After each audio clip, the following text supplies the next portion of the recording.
Hi everybody, it's Erica here at Discount Fabric Warehouse, and I'm going to show you how to clean out your Baby Lock sewing machine. You all have a gray plate right here. You're just going to pull that towards you and it pops off. Then you're going to grab your bobbin, and the bobbin case usually will just pull right out, as you can see. So right underneath here you're going to have a lot of lint that you'll see. Use your lint brush to go in and you can just brush all of the lint out that you can see. And as you can see here, I've got a lot of lint that I can remove. Now, if you have to remove your needle plate, which you sometimes will have to do, you can use your 3-in-1 screwdriver, pop it like this.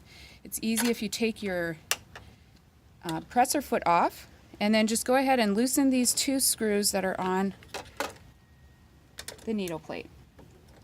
Alright, once you get them loose, you can use your fingers to kind of just turn them, so you don't have to use the screwdriver the whole time. Okay, once you remove that, you're going to pop the needle plate off. Alright, and right underneath here you can see there's lint in between my feed dogs here. So we want to remove all of that. As you can see now it's nice and clean. There's going to be thread and dust around here as well. So just try to remove as much of it as you can just with the brush. You can see all that lint that just came out. Now, there is also this part right here. This is called a pile. That is like a little felt piece. Do not remove that. That is actually what makes your thread cutter work properly. Okay, but if you see any threads like this, you can go ahead and remove that. Alright, so now that we've got it pretty clean out here, we want to put everything back in place. Now, if you're one of those people that puts this in first, you can jam up your machine.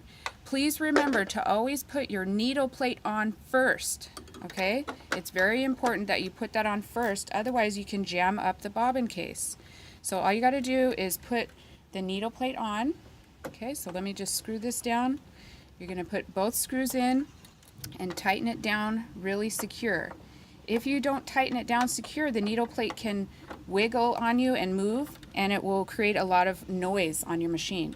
So just use your screwdriver. Make sure those are tightened down all the way.